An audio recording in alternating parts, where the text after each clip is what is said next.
Hello, everybody. This is Charles. This is Survivor, and I've got a special guest today with Survivor Circle. And here we are, February 13th, 2024. And you get to And spend a day with me. there you go. Man, that is great.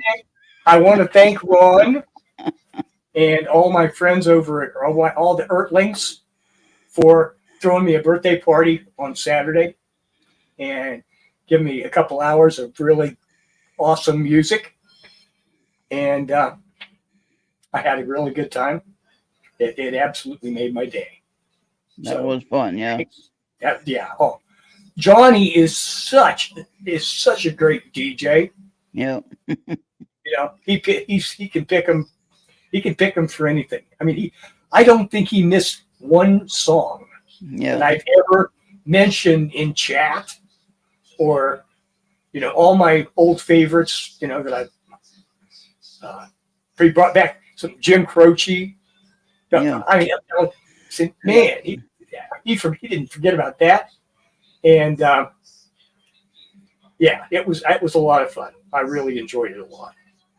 So I want to thank everybody that's dropped in and spent a few minutes with us. It just, like I said, it just made my day. Yeah. You didn't realize you had so many people wishing you a happy birthday. It certainly made me feel good. Yeah. That's what we're supposed to do.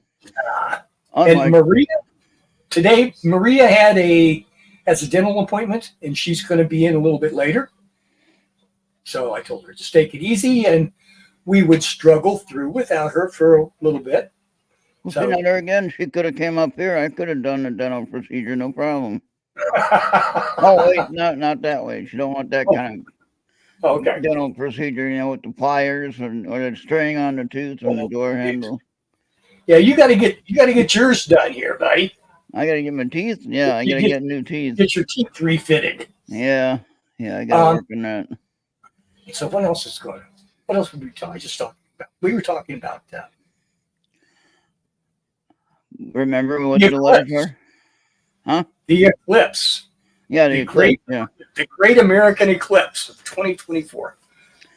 I made up my mind during the last one, and that was 2017, I guess, that I was going to do something special this one. And here it is. Here it is. It snuck up on me, I mean, I talked about it before several times. And now it's April 9th. Not that far away. 2 months. 2 months and a bit. But like what you said, what I wouldn't want to do, I wouldn't want to drive. I mean, not that I don't mind coming to visit you and drive to Ohio and say hi to everyone there and see Max. Gotta see Max. Yes, it's not that big. It's an hour, or an hour and some change, So for you to get to where you got to go for the eclipse. Oh no, I'm talking about the actual eclipse itself. Yeah. Yeah, and for me to drive to you, that's about 16 hours. yeah, that just that doesn't add up. And that is not. That's only if I don't go around in a, like what Andy would say. Ron's driving in a square around Charles' house. Remember that first time? What gets me? I've found a few places that are listing different events that are being set up, and I found a place right on the center line, maybe 100 miles east of me. I thought, oh, that's a nice, and I'd seen it before. I picked it out before, and I thought, yeah, that'd be a good place. I've driven through there before. Nice little rural town, kind of like your town, Ron. Yeah. Little rural town, farm town, with just practically nothing around it, right? Yeah. I thought, yeah, that would be a good place. So I looked them up, looking to see if they had anything special going on. And I found that they still have campsites available. Oh.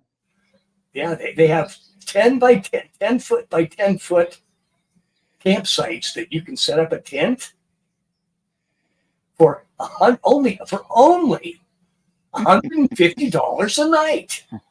I thought, well, I'm going to have to jump on that one right away. There's umpty million square miles of Ohio farmland, and I can't pull off the side of the damn road somewhere. Right. For 10 minutes and look at the Well, yeah, for a couple hours. Yeah. I thought, okay, I guess. But then again, I did see another place somewhere in Texas where they were having had combined it with some kind of I'm going to say a paranormal conference, Mm-hmm. and they were only $400 a night. Oh, that's not bad. For 2 nights. And you get a bed, and you're in a and you hotel. got a bed, and you got to listen to the conference. What a deal! Yeah, what a deal! If I had been aware of the commercial possibilities, we would have been on that.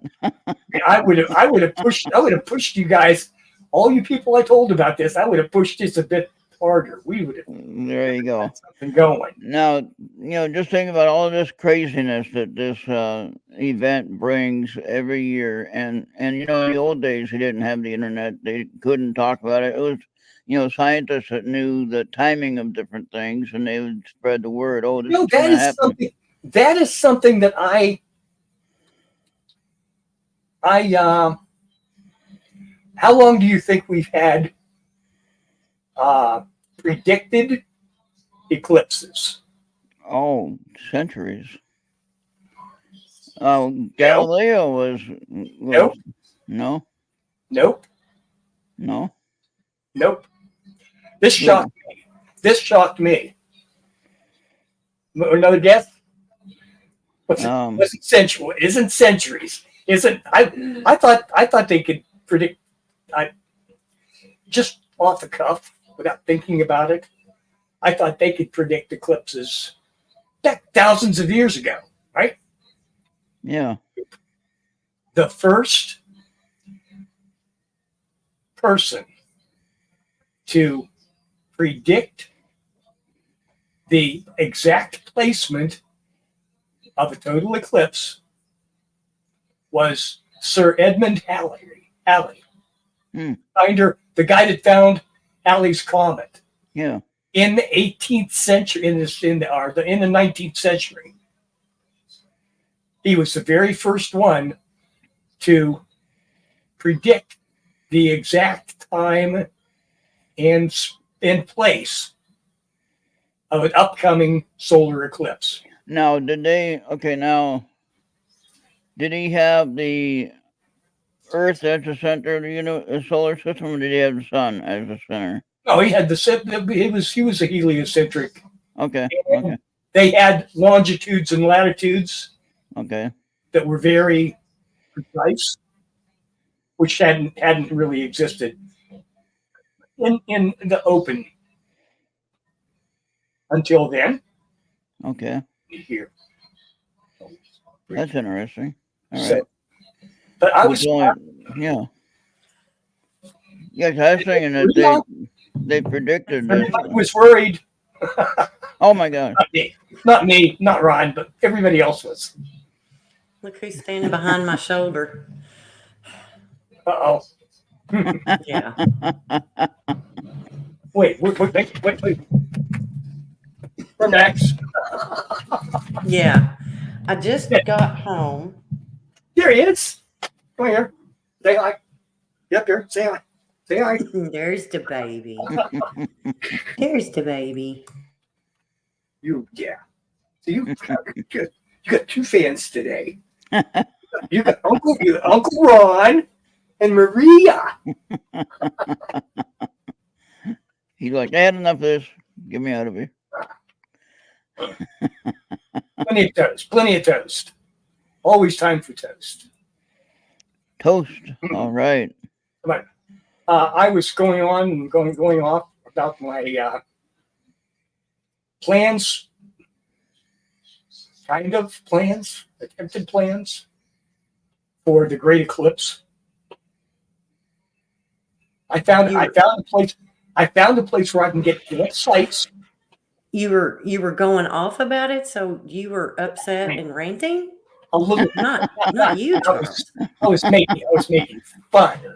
I was complaining. He was I was complaining. I didn't think of this.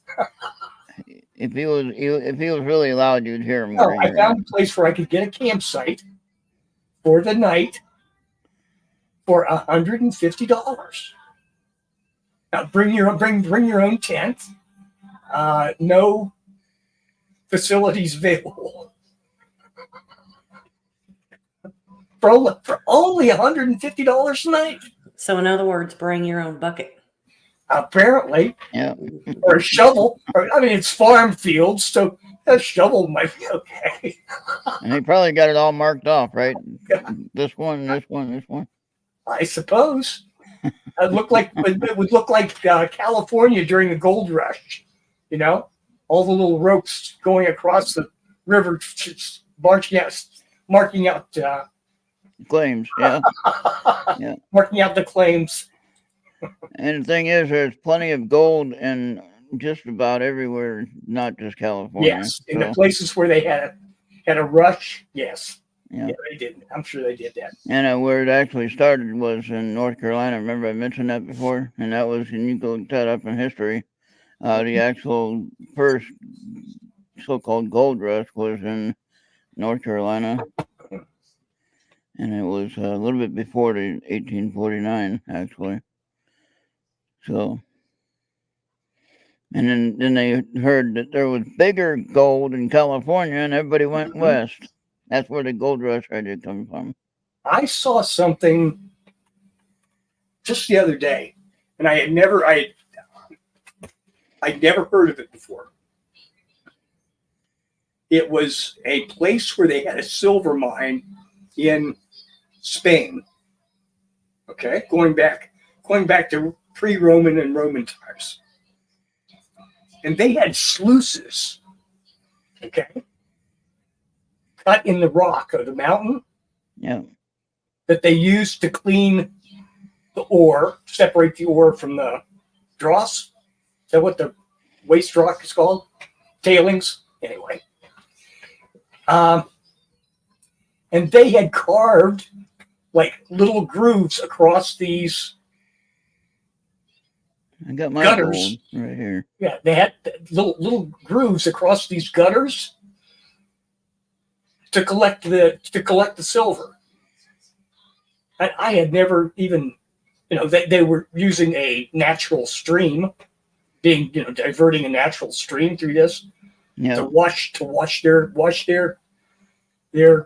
tailings. I never even thought about them doing that on that kind of industrial scale 2,000 years ago. That was just amazing to me. Yeah. That's there's something there. Yeah, there's one there. It's small there. That's a small piece. Go ahead and talk. But anyway, so far I found that place. I found a place that was asking for $400 a night, but it's in Texas. Yeah. I said, no, that's not going to work.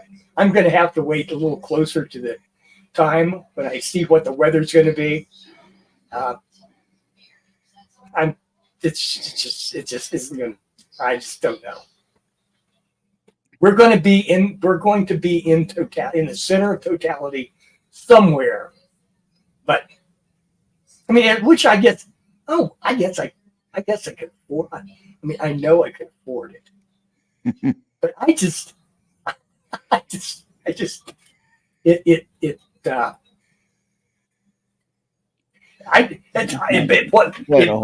it bothers me a bit, but I think the reason it bothers me is I didn't think of it that way. Right. I could have got circus clowns and a big tent, you know. The guy on stilts. Look at these pieces here. There's some nice ones. Some nice little nice chunks. Yep. And you can. So anyway. But anyway, there you go. It's yeah. Well, the topic of the day I started with generations in music. Oh, you know, that was the chosen topic. So now, what's the difference? What about it? Here's a question for you then. What changed between what was it, 1954, 53, Yes. 54 to 61? Oh. So I mean, there was what was 54? That wasn't quite rock and roll. Yeah, it was. Yeah, it was. Was that Elvis? Was that Elvis? Oh gosh, you had Rock Around the Clock. Who sung that? Yeah. Oh, yeah. Bill and Haley. Bill, what's it? Comet in the Haley, or Bill Haley and the Comets, or some kind of shit. Oh, now, yeah, you're right. Yeah, because I remember the what was the one that cartoon where they had the 50s diner, and they said they couldn't use that song. It was on Happy Days. Yeah, but I'm talking about the cartoon it was on. It was talking about they couldn't allow it to be in the jukebox because it wasn't in the right time frame for the rock and roll. Something about that's what it, I don't know. The bird, Josie, the song about the bird. The word is bird and bird. Yeah, that song. Yeah. And then they said, "Oh, that wasn't in the right year for that, or whatever, something like that." And they took it out of the jukebox, broke the record. Peter, Family Guy, I think. I base my life on cartoons, in case you haven't noticed that. Chuck Berry, wasn't he 50s? Mm-hmm. That makes sense, yeah. So that was the beginning phase of rock and roll, probably then. Okay. Here, now we're getting good. Cool.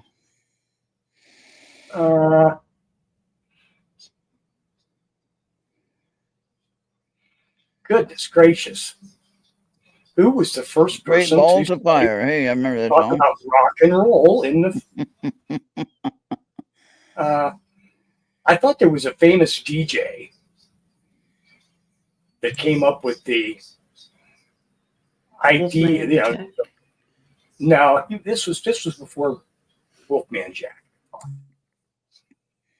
I never really, but it was an offshoot of a couple of different kinds of music. You know, the black music and jazz, and then they got the beat, and rock and roll was born. You know. Yeah. Now, what was it like in the UK, like the Beatles, Rolling Stones, and things like that? In comparison, were they already there before we got there? No. The Beatles started in maybe 1960. Yeah. Amanda will correct me, sure. But they did a couple of European tours of in Germany. Okay. And there were all kinds of American servicemen in Germany. And they were doing a westernized music then. Okay. You got a bunch of service guys in a nightclub. What the hell they don't want to hear something special. They want to hear familiar music, you know? Yeah. That's what they were doing American rock and roll type songs. And then they came up, they grew their own style, you know? And then it shifted back as the British invasion, you know? So it's all the same thing. It's all. Yeah. Interesting. But, you know, and as far as the styles of music, I mean, my mom did listen to nothing but country western. Absolutely, that was all it was, you know. And I was I actually did like Elvis back in the early '60s, but you know, every guy wanted to be Elvis. And there's a very good reason. There's a very good reason for that. You know, he was the king. You know, there were a lot of people that were upset when the Beatles took over the top of the pop culture. You know, the radios from him. You know, there was a lot of hard feelings about that. Yeah. So, but I mean, that was the generation that was a generational change, you know, and even more. Yeah, I came Bats Domino and the Christie Minstrels. There was an influx right around that time of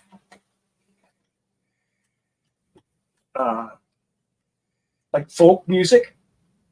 You found a lot of that in like Peter, Paul, and Mary, Puff the Magic Dragon.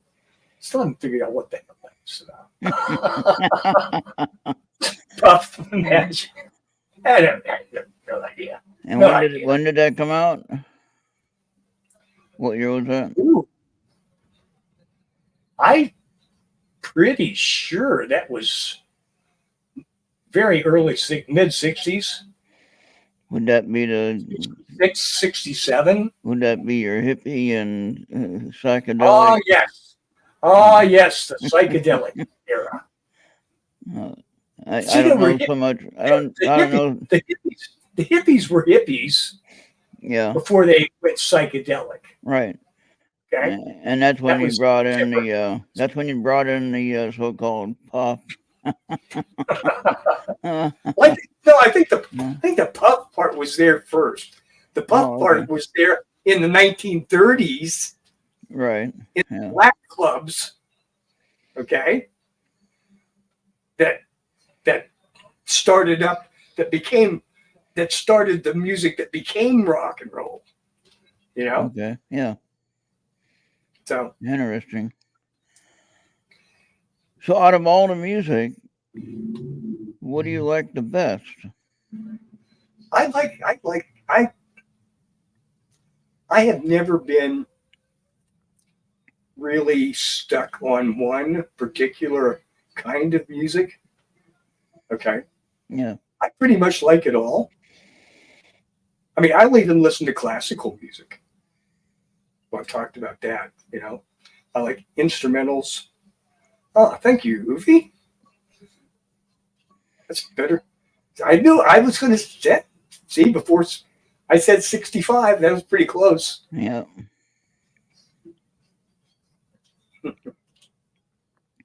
Oh, thank you, Uvi. Yeah.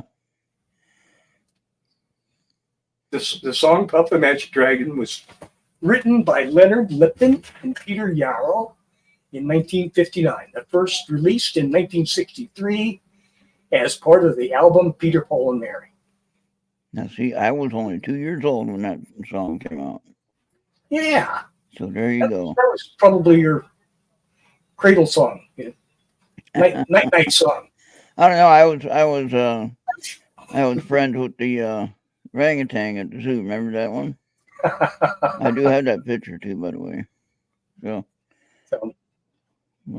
But the music, one of the things that Maria and I talked about leading up on this is there's a certain, like a pure strain, like music, even today, the really good music carries over from one generation to the next.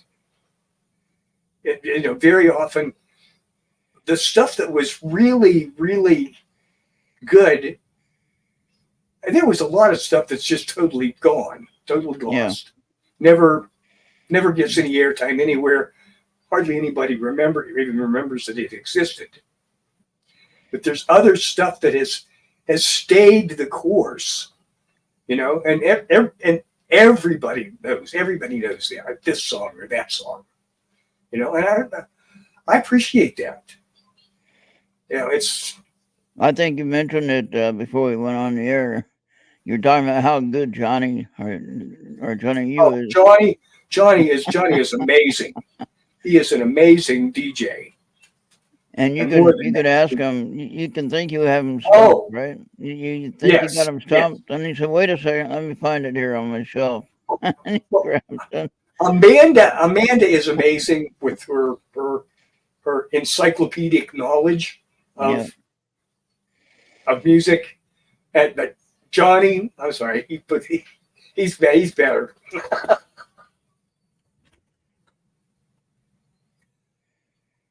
Yeah, Johnny finds stuff that even amazes Amanda at times. Yeah. Yes. So, but I think an example that Charles and I were talking about is that you'll still find songs from Dean Martin, Frank Sinatra in movies and on the radio, regular radio. I mean, especially around Christmas time, Baby, It's Cold Outside. So, and those are timeless classics that will always be played. Yes. And then you've got, oh gosh, what were some of the other ones we were talking about? Not so much, anymore like. Well, there were a lot of World War II songs. Yeah. Something the Andrew Sisters. Andrew Sisters, Boogie Woogie Bugle Boy. Mm-hmm. That still pops up in movies. Yes. Mm-hmm. They just iconic. They became iconic of that particular time. Mm-hmm. But people still listen to it. Mm-hmm. People still hear it and like it. So there's it's just the classic appealing to that music. I don't know. I mean, can we go back much further? See, we're stuck with a lot of it. We're stuck with recorded music. What has been saved that after Thomas Edison invented the phonograph. Okay. But there were popular songs. If you had a bestseller in the 1920s, you didn't sell the records, you sold sheet music for the record, and you had either played it or had a group play it for you. If you go back into the 16th, 17th, 18th century, royalty would commission great musicians to write particular pieces or operas and those became, but those brought about the notation of music so that it could be repeated. That was the only reason. And they sold it. They were bestsellers. People made kind of fortunes. And certainly fame.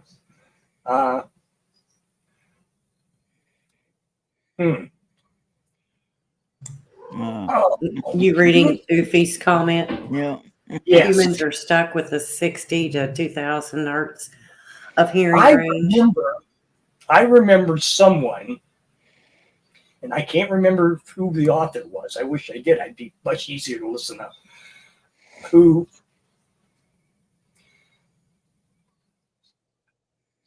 forecast that sporting events would have soundtracks, and they would have ultrasound and infrasound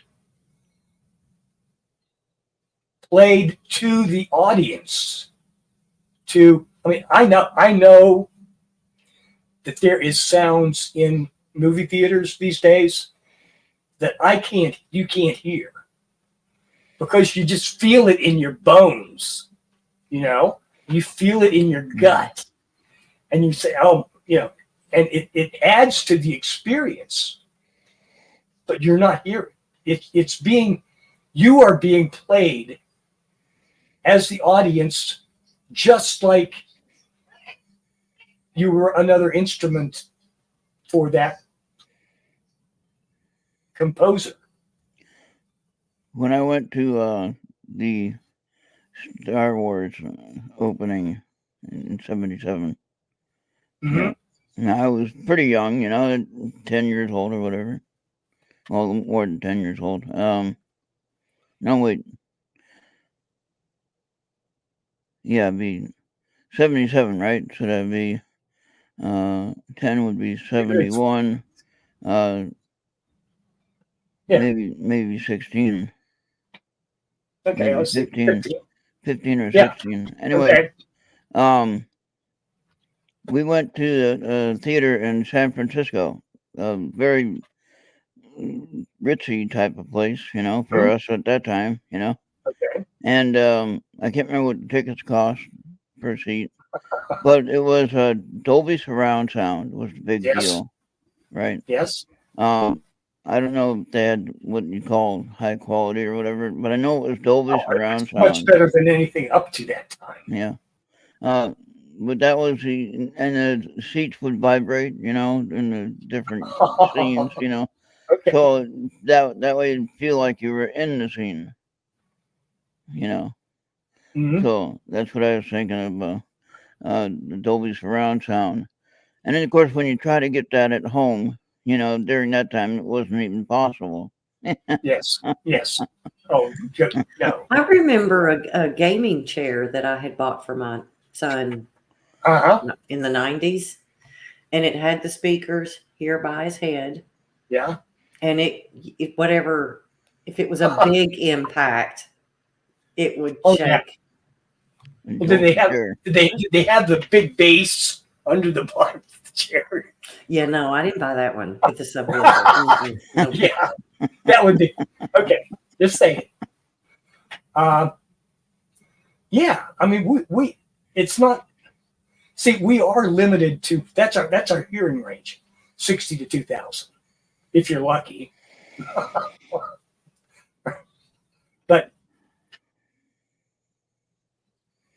we do experience things outside that range in both directions. Sometimes not protect. I would think some of the extremely high sounds could actually be dangerous.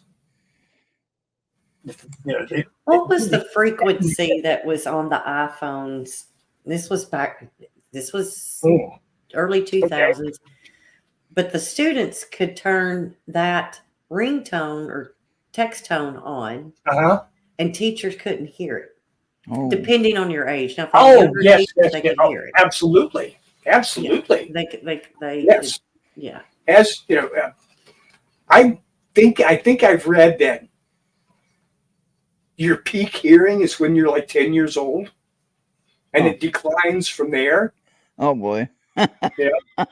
So mine's long gone, baby. Yeah, I was. If that was peak at 10 years old, then I'm in trouble. So, yeah, no, I got a non-ending or never-ending tone in both my ears at this point. Oh God, please! If I ever heard that kind of growl in Oofy's comments, yes. Yeah. Well, people talk about hearing that when they encounter Sasquatch. Oh. But it sounds different, right? Mm-hmm. Or I mean, actually, a growl is a growl. A growl is something you could hear. Mm-hmm. But people report feeling the sound. See, I was thinking about that cat there that Maria has there, and I was thinking about that cat's probably thinking about. Are we talking? What are we talking about? Can we talk about something else? Can we talk about some He cat? can't hear it, honey. I've got on my earbuds. But still, he's still thinking that. He's saying, can we? Is there something else? Is there something cat we can talk about? I don't think he gives a shit, actually. But so what was it? I was flipping through talking about sounds and all that. The cat purrs, that level, and it doesn't have to be the cat purr. It's that frequency in which they purr. And they supposedly have done studies saying how much that heals. It's a healing sound. And it's so, I mean, plus, they purr. Cats purr when they're in pain or if they're happy, or there's a whole list of stuff that they do. But they'll purr. Does it always sound the same? Okay. Yeah. I mean, every time I'm like him, when he was so sick not long ago, his purr sounded the same as it does right now.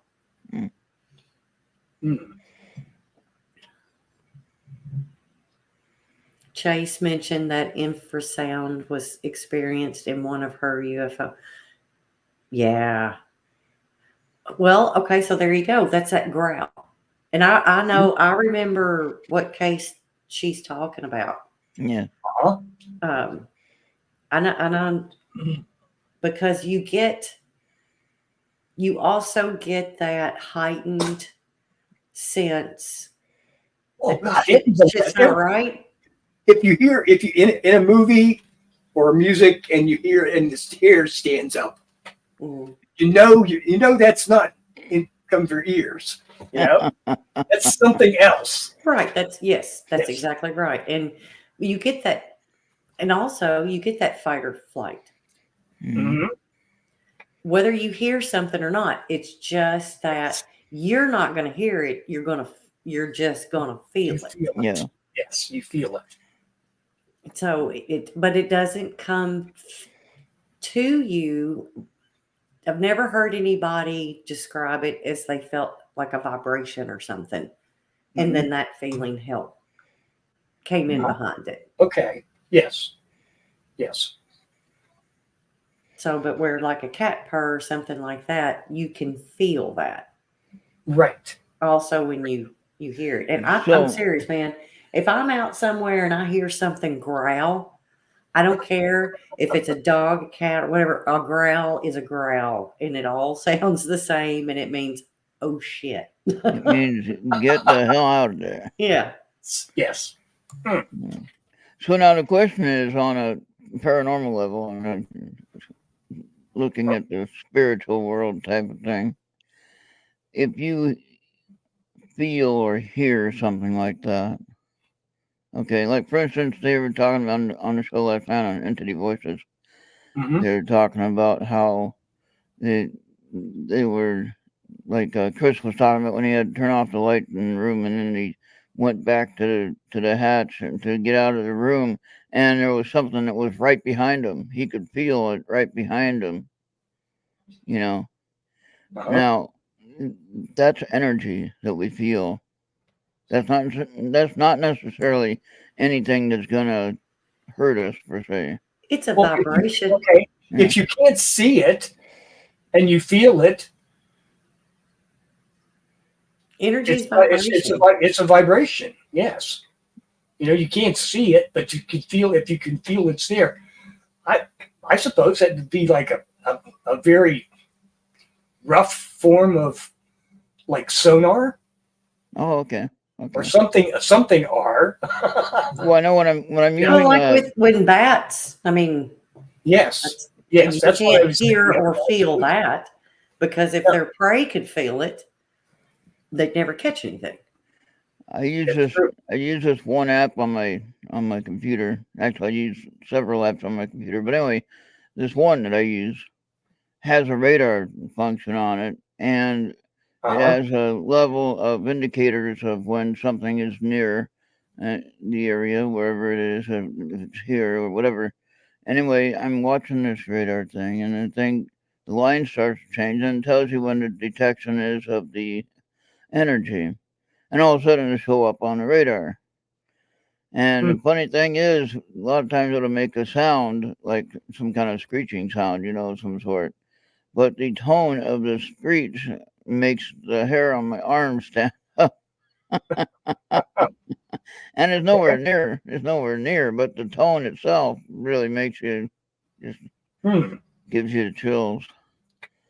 And but the interesting thing about that app is that I'll ask them to appear on the radar, and within 2 minutes of me asking, it's showing up. So, and some are saying, "Oh, those apps are fake; they're not real." Get this one here on the ghost hunting app. Stop those. Stop. Why do you do that shit? Don't stop talking to me about this stupid app. Stop. No, Charles mentioned festival on the Facebook chat, and the thing mentions festival on the web listening. Oh, like all of our ads that come through our social media don't like fill in all the shit already. Oh yes. These apps are bullshit. I know you don't pay money for them, or I hope you don't. But just don't even talk about them, Ron, because people, just don't. Yes.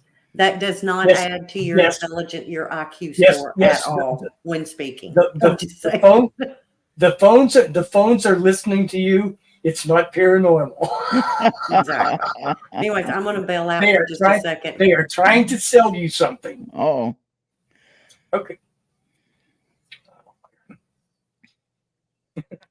Well, I don't know.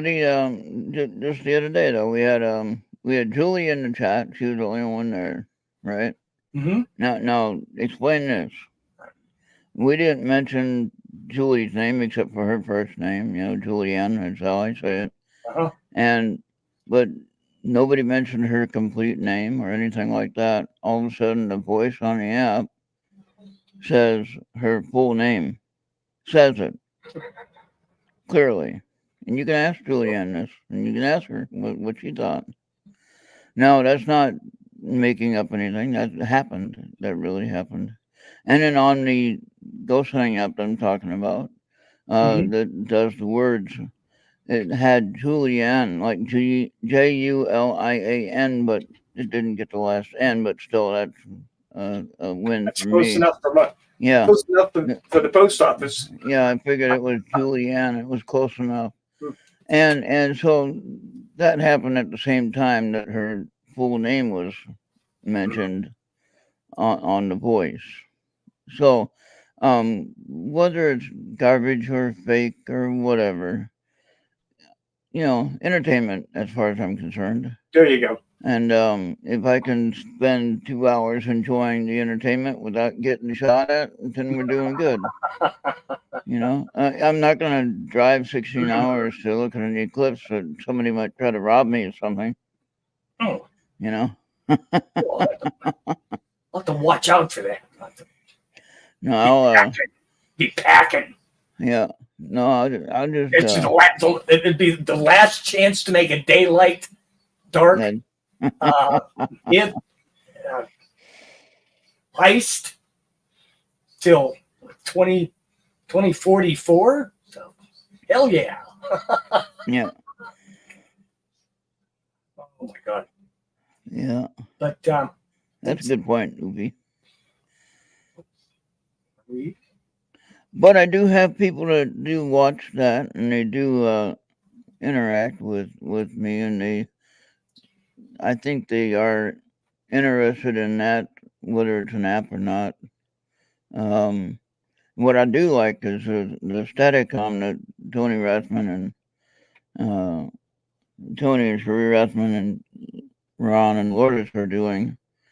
And that's a development that they process that they have fine-tuned and finally got it just about where they want it, and hopefully it'll stay that way. But you know how technology is, it changes, changes with the times. But right now they got it set. Tony got it finally tuned to where it's very precise as far as responding to his questions. Okay. So I don't know if you ever looked at some of his examples of some of the testing that he's been doing, but you can see how he has improved it. So, and just changing some of the software and adjustments, and some of the, I don't know if he has to write any code for it or anything like that, but if it's just software changes as changing a dial or something like that to make a different sound, who knows? Depends on how that works. I'm not sure about all that, but that would be something I would be interested in trying if I knew how to run it. And then again, I might end up breaking something. So.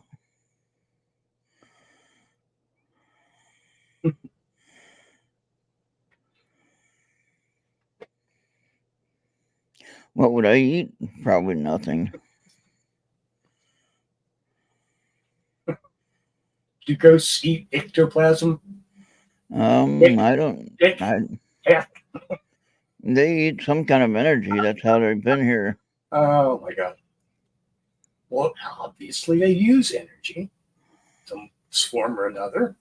But why are That's how they interact with us. The question I would have is, why are they here for? I mean, if we are talking to human spirits, and it's all entertainment, Ron. Right. Oh, I know, but theirs or ours, Yeah, exactly. Someone's getting entertained, right? Oh, right. Pause that for just a moment, because I have to give somebody hell. Oh. Sorry, I'm late. Always. Yeah, I know. Mm-hmm. Did he have another date? Priorities, Oh, no. If he's smart, he'll leave them alone until February 15th. Oh, yeah. There's just that. Yep. There is that. Wait till Thursday. Okay. I was at Walmart today. Uh-oh. And I saw an old gentleman with in a little ride-around carts. And he had his whole basket full of Valentine presents. Mm. I thought, you dog. She just sprinkle a little happiness down the way. That's right, Good for you. That's what you should do, Ron. Yeah, just no. buy you a whole basket full of Valentine stuff, and women will come talking to you. Well, who are you buying that for? Why do you have so much? Yeah, there'll be 100 questions there. Undoubtedly. Oh boy. Yeah, I don't know. No. Say it. No. You'd already laughed about it. Say it. I'm going to do some emergency shopping at Victoria's Secrets tomorrow. Oh boy. Ooh. There you go. That would get some interest. Yes. Yeah, that would be like, what the hell? Pimp Daddy Charles. Oh boy. Getting a little sugar for all his babies. That would get you a reputation pretty quick. Oh yeah. Oh my God, Charles, you need to do that at least once a month. Just go in there. And one time, oh my God. Next time, buy like a 36 triple D. Then go in there the next month and buy you like a 2A or some kind of crap. Yeah. Get you some in big. Do you have anything in a size 2? Oh boy. 2 for 2 people, or oh my. Oh gosh. Yeah. Yeah, it's either small, medium, large, extra large, or you need to go to Lane Bryant's. Oh boy. BBW size. Yeah, that might get you in trouble. It's not going to get him in trouble. It's going to get a lot of attention, guaranteed. Yeah. Mhm. How long would it take to get arrested for passing out candy and Valentine's for strangers? Oh, these days, Oh. you wouldn't get rid of a trunk full. I'm quite sure. You'd be under arrest and you'd be cuffed and stuffed, and not in a nice way. Ooh, you know what? I was thinking to say Not in that a could be a nice good way. Valentine's Day gift And too. not in a, yes, and not in a nice way. Yeah. Look, see, I would say that Ron's blushing, but his mic's up there and he's already got that red light on it. Yep. Why he does that? He keeps it from everybody knowing when he's blushing. There you go. Yeah, we can't tell. I didn't even turn my lights on today. God. Yeah. Yeah, that's what it is. So Ron, we're talking. So now let's get no. We're serious. going back to Ron going and buying. We're back to talking about Valentine's. Go. Who invented it? Who invented Valentine's Day anyway? I don't give a shit. Saint Valentine's. I think it was all about selling candy and cards. What Ron needs to do is go get those little preschool or school age Valentine's things, and you just need to go through your neighborhood and tape them on the side of all of your neighbors, all the houses. That would be funny, though. I mean, that would be fun. You don't have to put your name on it, but just stop and put a Valentine's school age Valentine's gift or card on the side of a mailbox. Don't put it in the mailbox. You'll go to federal. Yes, you're not allowed to put it in the mailbox. You can just tape it on the side. Just spread a little Valentine's Day joy. There's no telling, Ron. Somebody might find your license plate, and then you'll have a date. Yeah, and the sheriff will be out in front. No, saying, hey. Perhaps they'll send Patrolman Millie out to see you. Yeah, and she might have some cuffs that you can stuff. Oh, some nicely padded cuffs. Yes. Oh boy, I don't think so. Nope, I'm gonna stay here all nice and by myself. So ditto, brother. And in that way, oh my God. Well, I won't be by myself. I still have 3 cats left. So yeah. Oh my. Well, no. So Maria, we were talking about something before Charles went off on that little tangent there. We're talking about. We're talking about. Remember the term NDE. Everyone knows that, near-death experience. Ron has his own. So I mentioned this a few times already.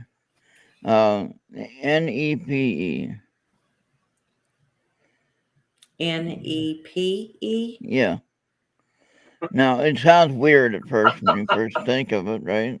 NEPE. Yes. NEPE. I need pee. NEPE or NEPE, yeah. No, near end point experience. That could go. Well, no, we all have had one. See, there's a lot of adrenaline. Again, though, near what? Near end point experience. So you're not dead. You're not dead. You're not dead. It could be when you faint. If you have a fainting experience. Just kind of thought you did. Mm-hmm. If you have a near accident and you almost run off a cliff. Oh, is that when your life flashes before your eyes? Yeah, that kind of thing. Okay. Yeah. And or like if you have a blackout and you have a wreck and then you wake up at the end of the wreck. The problem with that is all the debunkers would say, "Oh, that's just from the adrenaline." You know, could be that. So that can't be a psychic. It doesn't matter. Do you know that when you sneeze? Do you know that when you sneeze, your heart stops? Yeah, honey, everybody knows that. Okay, so that's an NEPE. That's a near end point. A minor. No. I love you, Ron, but I will argue with you on that shit all day. It is not. Okay, give me what I described then. Give me what I described. What those letters mean. Give me what I think. The near end. What might have happened to you in your lifetime? It doesn't have to be serious. It just had to be something that made you say, "Oh shit!" Like something, I don't know. Nothing? Not that I can recall. I think. I mean, are you talking about that's going to bring on some kind of psychic experience? Yes. I have a particular time when something happened to me that really frightened me. Is I had a piece of steel about this long and about this big around, probably weighed 400 or 500 pounds. Fell out of a lathe as I was trying to cut it. Oh, wow. Okay. Came loose, the jaws weren't tight. It got bound up and came out of the lathe.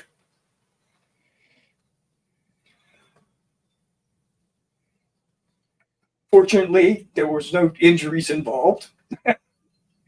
But I had a taste in my mouth of copper. Like I just chewed on a mouthful of pennies. Oh, wow. Okay. And that's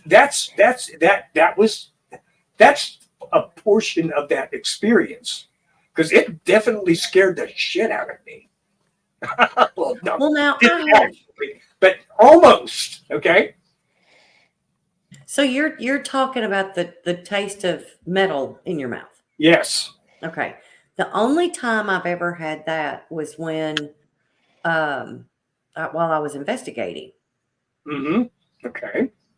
And where we were up in the attic where a soldier had passed away. AJ's here.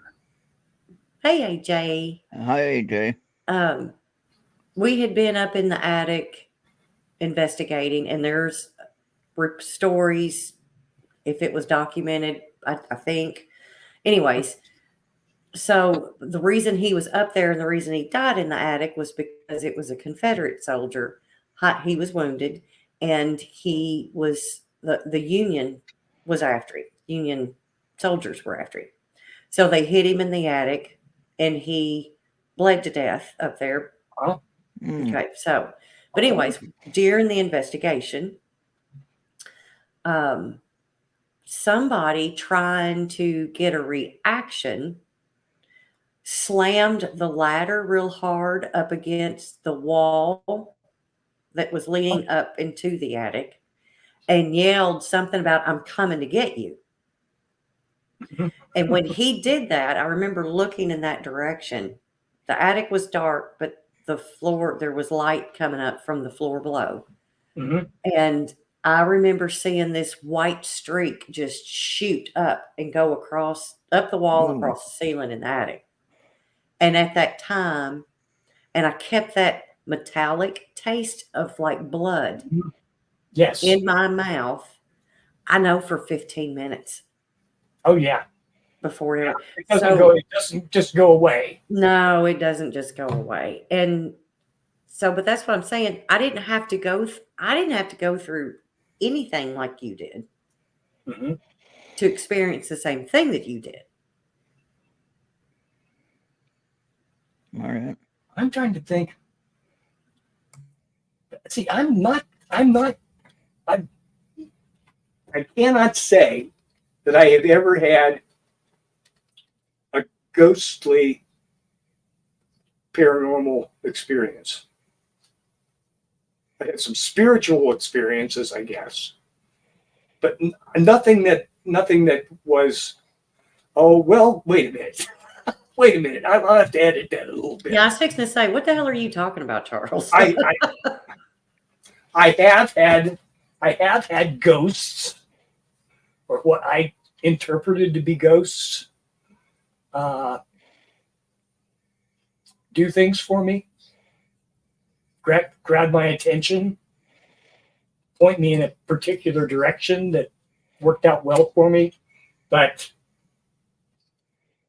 I don't know. I somewhere along the line, when the kid, I said, they ain't no damn ghosts. I mean,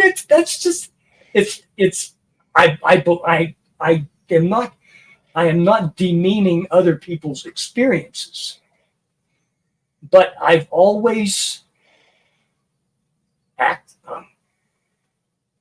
I just didn't want to go there, and I'm not sure why. Okay,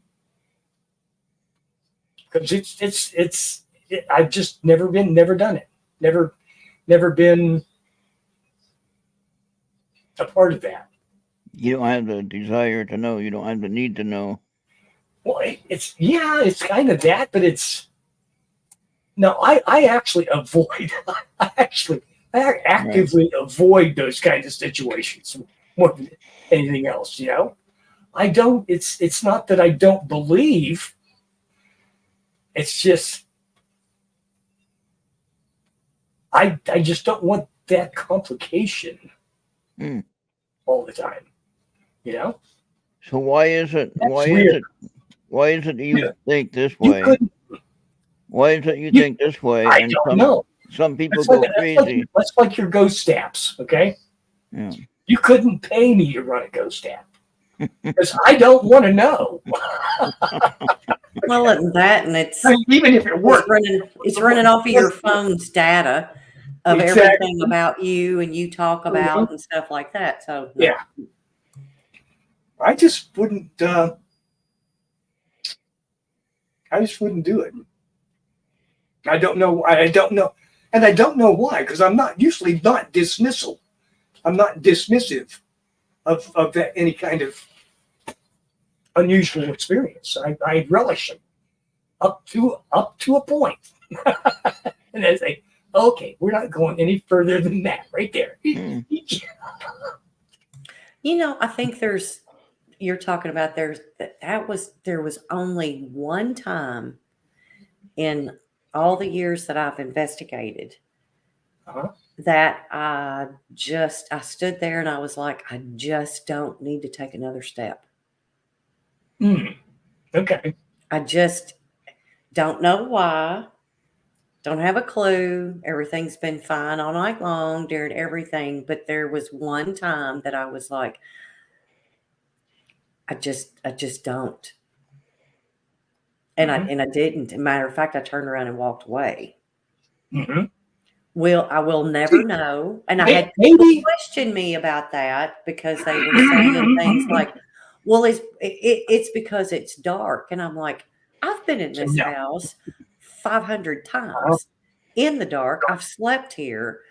Don't just shut up and don't even talk to me about stuff like that. So, and it wasn't 5 minutes later.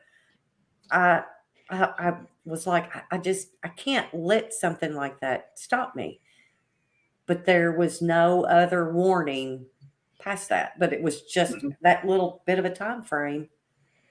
And I actually listened. Can you believe it? I actually listened. Yes, listen. Okay. I guess I didn't really think about it that much because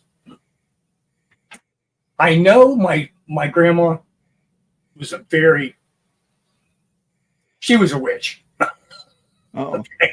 And not in a bad way. I think that in the literal sense. She was a shaman, shall we say. She was an old school witch, okay, with potions and all kinds of things. And potions and remedies and folklore, ways to do things. And my aunt was quite talented in that regard, and my sister is.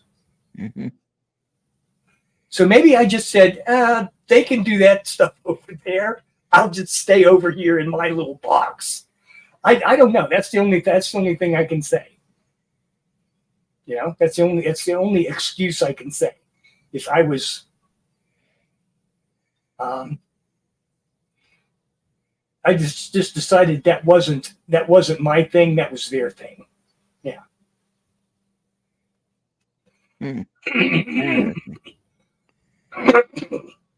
Excuse me.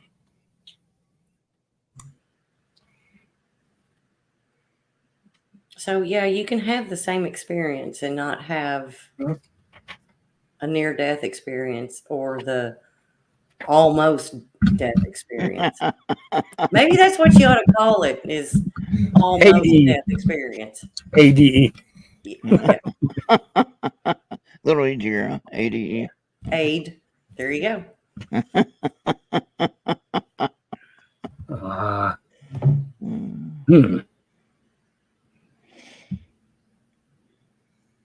Or CME.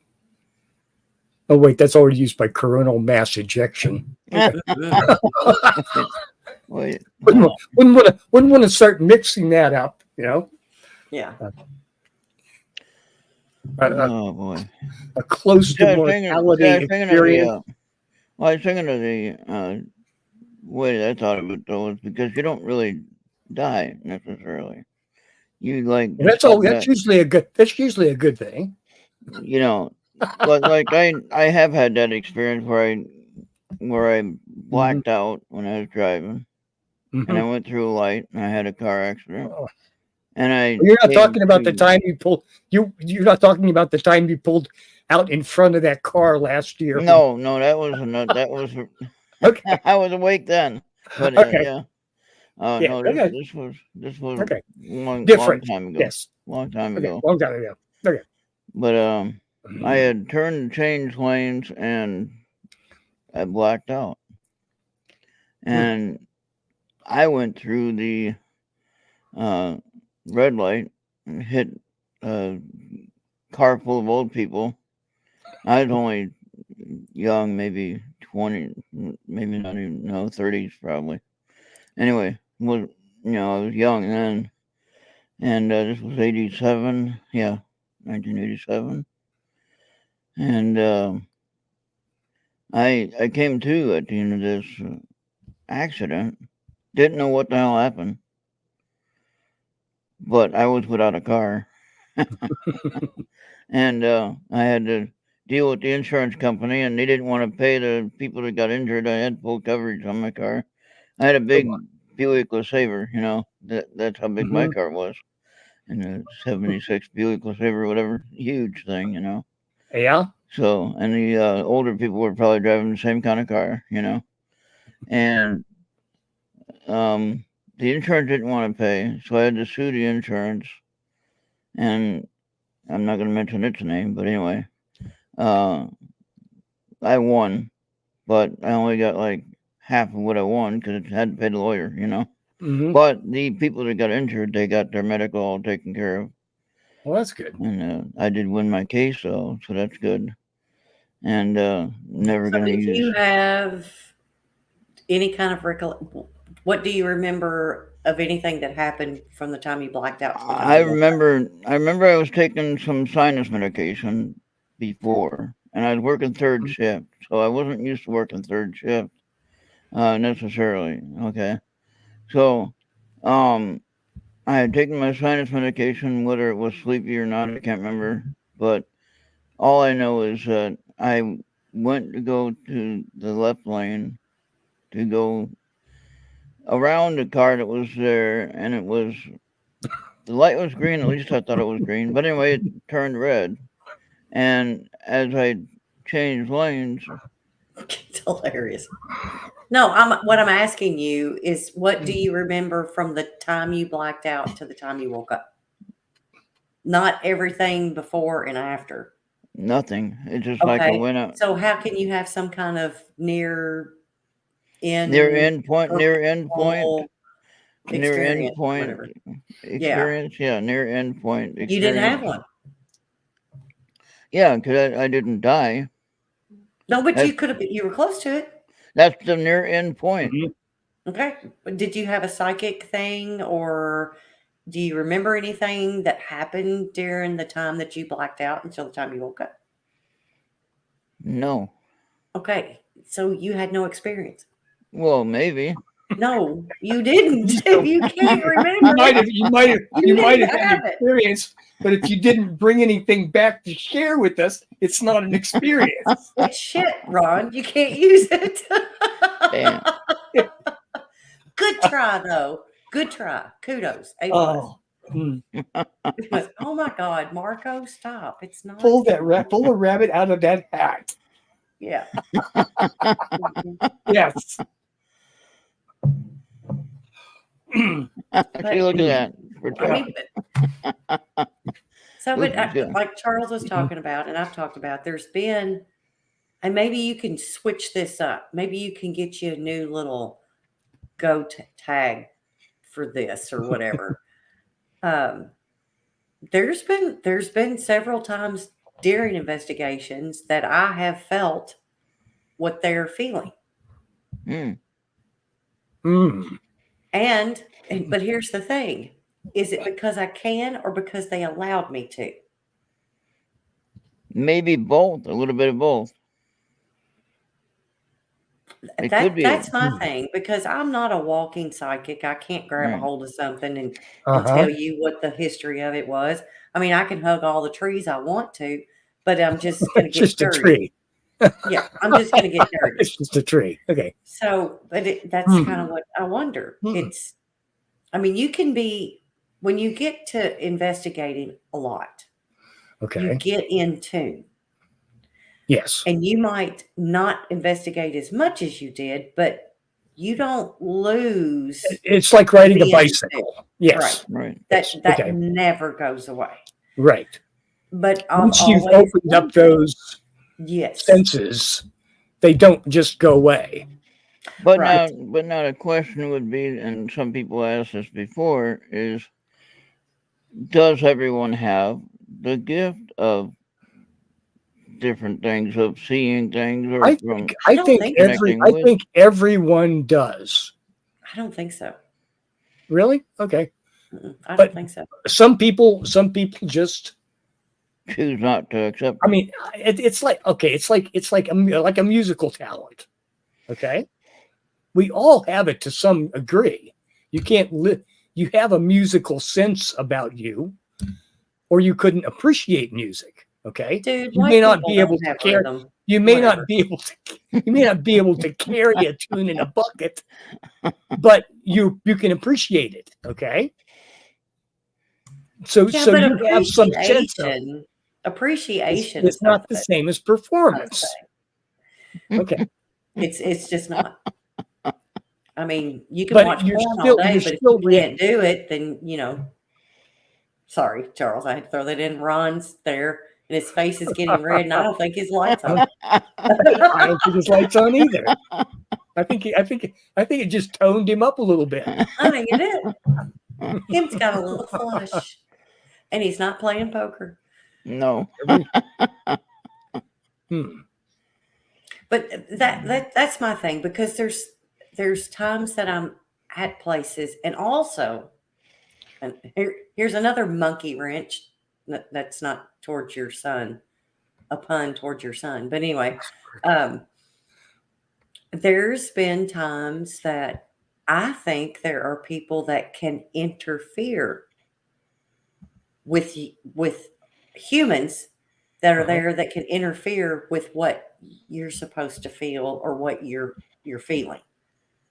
Like maybe their energy's negative, really bad, or something to that degree, and the messages that you're trying to get, the energy that they're putting off interferes. And I don't know if I even explained that to where you could even understand it, but I just kind of think that there's people there that block the paranormal. And maybe they don't mean to. They don't know that they're doing it. Well, they just run them off, or their energy's not right. In the previous probably 3 or 4 generations, for sure. Okay, probably longer than that. But if a child showed a propensity to experiencing things on the other side of the veil, shall we say, okay, or knowing things that they shouldn't, as a 2-year-old child should not know, okay, they were dissuaded that to just make this pay no attention to that stuff. And people have those abilities blocked off, trained away from them. Mm-hmm. I believe that. And look what Marco said there. Had 3 different episodes of missing time, and one of them I was with another person, and it was documented in a book and a radio. And that's awesome. But the bad part about it is everything that we do to document is It's just non-believers are never going to believe. Yes. Never. And it just doesn't matter. But that's one of those things. Okay. So I had a lady tell me one time, Ron, you drive all the damn time, just like I do. Are there times that you're driving and then all of a sudden you don't realize that you've gotten as far as you have? Or it's taking longer than it should? Oh God, that's when you're with fucking I'm driving to Wyndham. I drive to Wyndham. It takes 20 minutes to get to Wyndham at 60 miles an hour. All right. Now speed limit's 55, so you can hate me if you want, going 5 miles over the speed limit. Oh my God, you speed demon. In the cornfield. In the cornfield. On a road straighter than most railroad That's tracks. right. So going 60 miles an hour though, and it seems like Highway 4 down to Highway 15, you'd think it would take the same amount of time every single time. Mm-hmm. But what's interesting is I'm driving along, it's taking forever to get. I'm not talking about when the weather's bad and I'm slowing down. Obviously, that's going to take longer. But I'm on a regular day, like the other day, maybe today even, as I'm driving and I'm thinking, I should have already been at the stop sign already, something like that thought, And I don't know where that time goes, why it takes longer than the other times, but it's like, why am I not at the stop sign yet? Why are you timing it? Is this perception? I don't know. I don't really know. I think it's perception. I really think it's perception. And where I was going with that was that I had a lady, because, it's like you start your drive and it's like, damn, I didn't realize I'm here from this point to this point, not necessarily your destination, but it was like, I don't remember driving past everything that I did to get to this point. Exactly. I had a lady one time try to tell me that that's when you're abducted. That's when you're what? When you're abducted. That's something they put your body on autopilot. And even though this beam you up, except not your body. This might have been 5 miles, so 60 miles an hour. How far is that? What's that? 5 minutes. Oh shit! I was asking Ron. Let's go see if he knew it. Damn it, Charles. Anyway, sorry about that. I'm just screwing with you. Reflex. Anyway, but in her experience and things like that, she said that's when you're being abducted and you're given a download. Oh. So when you come back to it, and then you're back in a regular time, which, like, yes, I mean you were literally on autopilot for like 5 minutes, maybe, and sometimes it's quicker than that, sometimes it's longer. Okay. But the thing about it is, maybe you are being given a download. So when does it kick in? And this is something else. It's like dreams, Ron. You keep up with this. And anybody that gives a shit that's out there. Log when you have those. Because you don't have, there's times when you have them a lot. And then there's times when you don't have them for months and months. So when you go to sleep, and don't tell me any weird stuff now. Just when you that with or without the disco ball? Okay. Okay. Okay. No, when you go to sleep, I believe when we all go to sleep, I believe that we all travel. Okay, that's what it, like. For instance, you're gonna dream, whether you remember it or not. You're gonna dream. That's how your body functions. Okay, and so where did the dreams come from? Are the dreams memory of your whenever? It could be, or your subconscious. Are they The bad messages? part about it is how you interpret it. Yeah. Yes. Because you can't take your dreams literally. Right. What did So- Lucy have there? Which one? She just had one that popped up there. The journaling? No, a little bit before that. There. That's when you're being abducted, but Oh. it's often a mental abduction, not. Okay, thank you, Ufi, because I've never ever heard anybody else say that. I've heard that one person Explain it like that, yeah. to say that to me ever, and I never doubted her because everything that she's ever said to me is always played out to be true. See, But I the was weird thinking, part about this, she lives in fucking New York. I've Oh, never wow. met this woman ever. Hmm.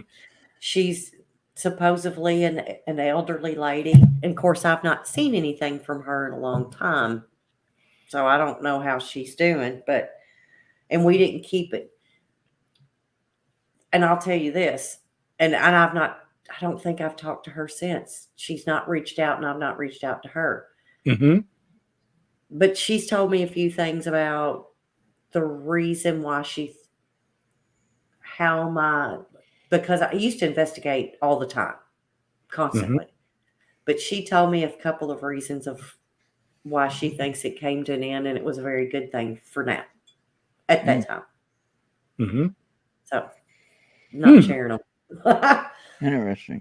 But that's been a few years ago. I'm thinking about my one missing time experience. And it kind of fits into the story of that there was a download involved there, because the person that woke up 20 miles away from where I was having a conversation with some guy in a car, okay, wasn't the same person. Okay, you know what I'm saying? It wasn't that person was in an entirely different state, and not like this state of the nation. It was in an entirely different frame of mind than the person who, and somewhat confused. Which, yeah, I just teleported from point A to point B. You know, yeah, I was a little confused, but I was definitely different also. And the words "beam me up, Scotty" was never.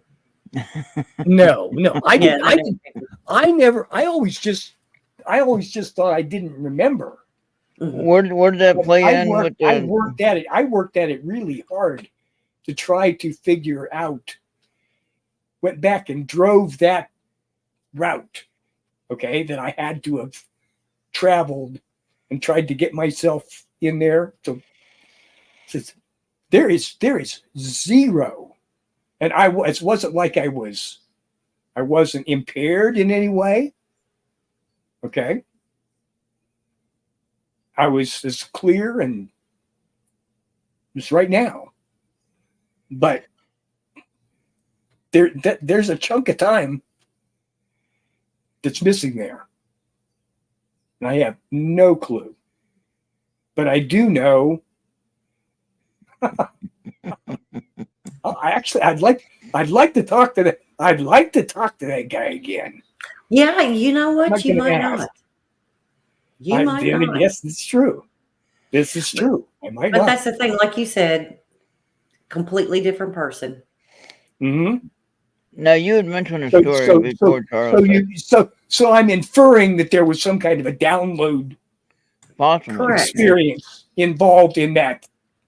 But a lot of people think a download is some kind of futuristic vision that you've been given, or some kind of formula that you have. I think they can be different. I don't think people understand that. Mm-hmm. Well, that's a vision. Yes, the visions thing. But I think it's more than. It's definitely soul-based experience. Mm-hmm. It's not here and now in the solid stuff. It's something else going on. It's in a different plane. So correct. Yes. And visions and stuff, no, I don't get, but the completely different, I mean, sometimes people get complete different personality changes after these downloads, and they don't know why. And they don't know what information they were given. They just know that yes, this is who they are now. That leaves that's the part that when you kind of go back and try to look at it again, you're going along just fine here, and then over here you're doing completely different. No, Charles, didn't you have the story about the jets? Didn't you have a story about some jets? Yes, but there wasn't any. Yeah, but there wasn't any missing time about that one. Okay. That was a missing sound. Okay. Do you think the jets would have been really loud? Yeah. Oh God, yes. Like the fighter jets. Okay, at the time that happened, I was maybe 8-10 years old. Okay. I was out with my older cousin. We were hunting. Okay. He was hunting, and I was trailing along. At least I had the right memory anyway. And I swear, absolutely swear, that the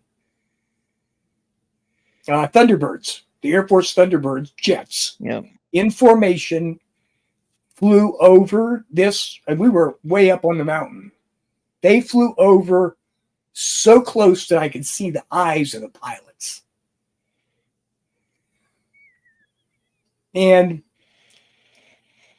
But looking back at it, looking at the memory, having gone to some air shows,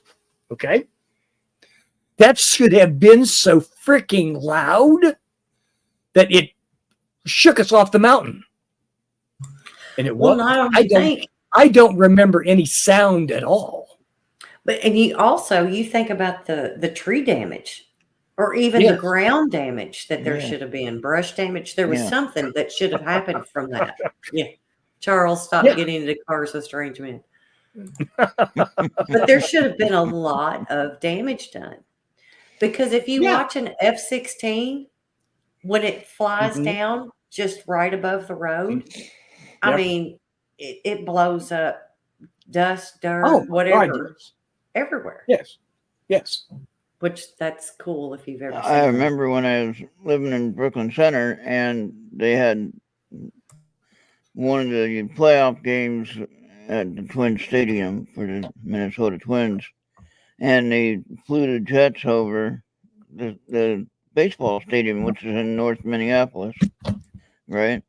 And then I was in Brooklyn Center, maybe 20, 30-minute drive by car, by bus, maybe an hour bus ride, whatever.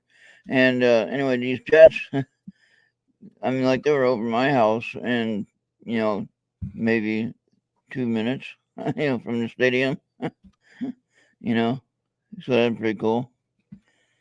Because you've seen it on TV as they're flying over the stadium, and then you've seen them fly over you and well, not only just seeing it, feeling it. Yeah. Because they were high enough up though. But could you imagine? I mean, they're going so fast. Number one, if they were coming up behind you, you wouldn't you don't hear them until they're on you. Yeah. Mm-hmm. Yeah. But That's like, Charles, that time that I sent you that video of that raptor. Yes. That circled around my house, and I was like, what the fuck? Because I was inside. No, wait a minute. No, it was warm that day. Excuse me. I could hear it coming. That was the weird part. Yeah. So I whipped out the video camera and I looked at Flight Tracker. And I saw it was a raptor. And it came when the first time it swooped around here. I don't remember. I think it was like at 3,000 feet. Yeah. And it was so loud. Yeah. Yes, exactly. And then it looped, and then it, and the only reason I knew that, I couldn't see it, but I saw it on the radar. So then when it made its second swipe, I was able to video it, and I could not believe the noise. And number one, what's a raptor doing coming over around here and circling around my fucking house? But then it went straight down to like, and it did an odd thing. It went like it was going to Nashville, and then it looked like it was going towards Knoxville, and then I think I got tired of watching it. But shit, that whole time didn't take it an hour. Oh wow! Oh God, yes. No. They're quick and noisy and powerful. So I remember when I lived in an apartment building in Fourth Avenue and Grape in San Diego, and I lived on the top floor, but I could go up to the roof real easy, right? When the airplanes near the San Diego airport, they'd fly over the top of the building, right? So they were almost, they're getting ready to land, and they're like almost, you can touch their wheels almost. That's how close it was to the top of the building. And I mean, everything would shake every time the big jets would go flying over that, and go up there, and you can literally count the rivets on the plane, and it's like, man, that's incredible. I got to the Charles, the C-130 before. That was a time that I was out back on the four-wheeler with my husband, because we had just got done checking on the cattle and stuff. And we're going back to the house, and never heard it. Didn't have any. It was completely black, and it had no call. No numbers. You can't see them. You can't see the numbers on them. Completely blacked out, and I was like, never heard it coming. And those planes are fucking huge. Yeah. Yes. Amazing what they can do. I've never seen one since. Now, if it was coming toward you, it would be pretty quiet. Yes. But not behind and off to the sides, you get a pretty good amount. Behind, you like really get a lot. Yeah, because like behind you we really were going one way, and it went over the top of us, and never heard it. Never heard it when it would, because I was on the four-wheeler. But still, it was down low enough. It was just above the tree line. Yes. And I'm like, where the hell are you going? When they fly that pattern, and they fly this, go here, they make a turn, they make the next, to the next waypoint. And they're probably around 500 feet. But I was so confused. It was like, I live kind of like Ron does, out in the middle of freaking nowhere. There's nothing. He's got cornfields. I've got woods. I've got a national forest. Yeah. Right. 3 miles. But it wasn't even flying that direction. That was the weird thing. It was staying south of the national forest. So I'm like, I haven't seen it again. Don't want to. Andy. Yeah, Andy. Ron is CIA. Go to an air show. They usually go to an air show and do a walkthrough on a C5, or what's the C-17 is the new one that's even bigger. Is that the ones they dump the Humvees out of? And Yes. yeah, no, thank It's you. it's like a flying gymnasium.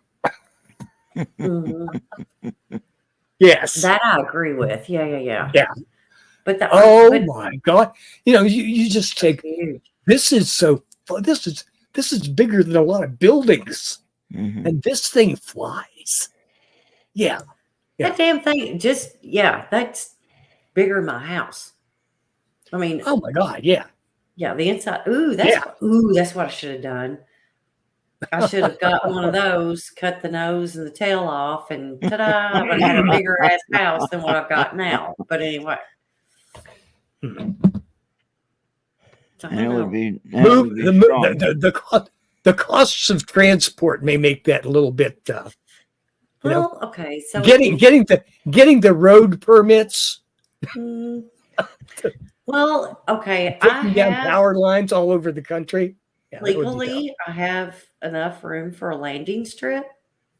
Okay. I'm just saying, there's plenty of room for one to land. So what is that piece at your door? That brown piece at your door. It's my window? No, the other side. Other side. Oh, brown piece. I thought he said brown beast. At the hinge of the door. You got brown beast? No, on the hinge side, you got something that looks like a farming tool. I don't know. There's a lamp. Up on the tallest part's a lamp. Oh. Over to this side is a vase, and to that side is an automatic air freshener. Oh, that's weird. That looks weird on the wall. It does, and I don't know why that light, because that's not a bright light. That's like a warm, light or whatever. But on this camera, it completely blows it out everything. Yeah. Yeah, because it looks like it's a square. It looks like almost like a farming tool. Maybe, let's see if I could change. No, it's not going to change. I thought maybe if I moved. Doesn't it look like a handle with some kind of a blade to it? The way it looks. Whatever you want it to be, dude, is what it is. Yes. I'll go with that. And you wonder why you got a red face, because I'm always thinking of stuff like that. And see, Home Sweet Home is right there. Yeah. Mm-hmm. And you can ask Bill about Home Sweet Home. He can tell you. Bill Forte can tell you what that is. Oh, Ron thought it was a butt plug. Oh no, I did not. Andy is awesome. Yeah. Marco says you did. Yeah.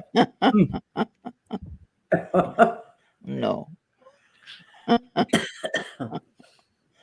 Oh boy. Well, Charles, we made it. C-130 does 2 miles a gallon.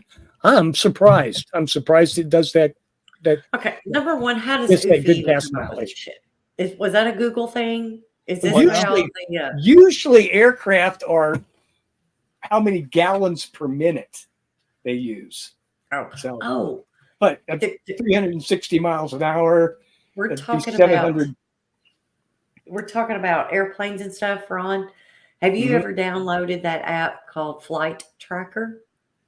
I know about it for free. I know about it. Yeah. Get it and then set alerts for any emergency call that's done. Oh, yeah. And you will be amazed there are days that you will get 10, 15 emergency calls in a day. Mm-hmm. And then there's days you'll get 1 or 2, and there's days you don't get any. You mean for my county or for all of Minnesota? For any airplane that's in the air. And Ron, I don't care. Ron would get like 2 a year. Yeah. I'd set the alerts, and I'd get that cricket sound. Can anybody make a cricket sound? Make a cricket sound. Chirp, chirp, chirp, chirp. Chirp, chirp. Yeah. But no, you'll get them. You'll even get them for military stuff. You'll get them for the Royal Navy, Air Force, whatever. Mm-hmm. But you don't know what the emergency is, because a lot of times if there's just something just a little bit wrong and they got to turn around, come back, they do an emergency call. And that just means that the air tower is going to give them priority or attention. Mm-hmm. But there's a ton. There's one morning I was sitting there and it was like there was 10 that came through. But now I'm talking about across the world, not just the United States. It's across the world. But you look at how many airplanes that are in the sky, and then you get like 10 a day. Yeah, that ain't nothing. Yeah, that's like a flat tire on the side of the interstate. Oh yeah.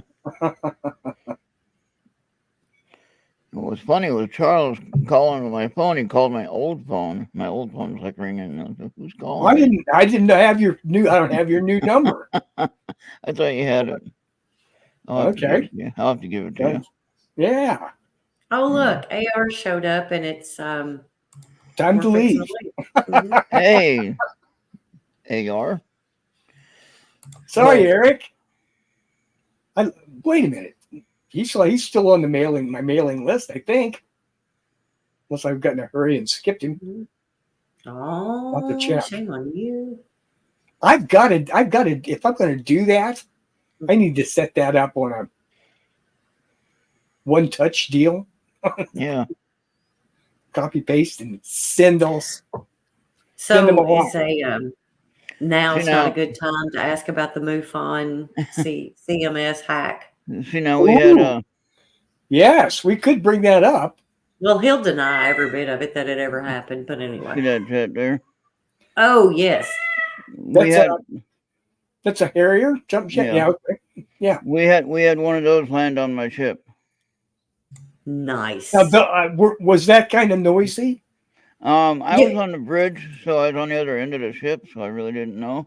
Okay. But I seen the holes that it burned in my flight deck, and when it landed and took off, and the flight deck was, of course, solid steel, so okay.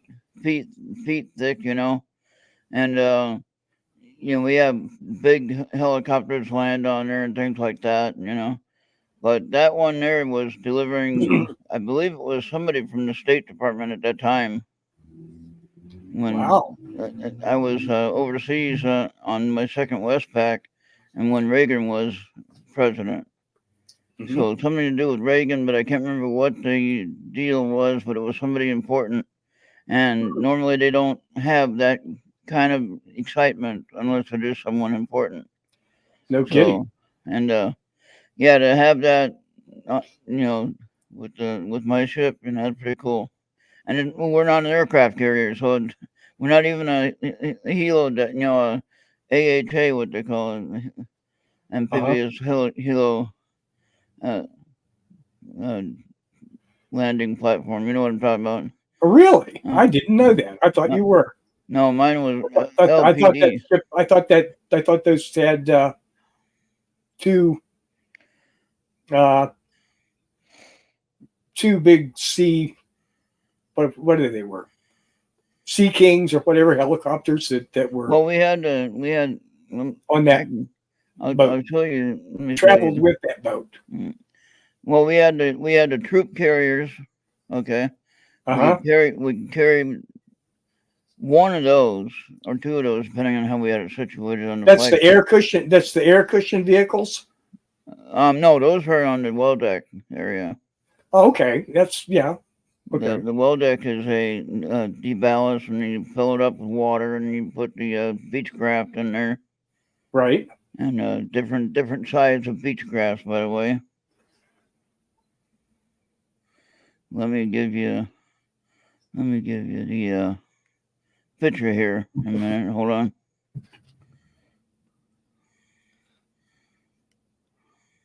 Now this is yeah.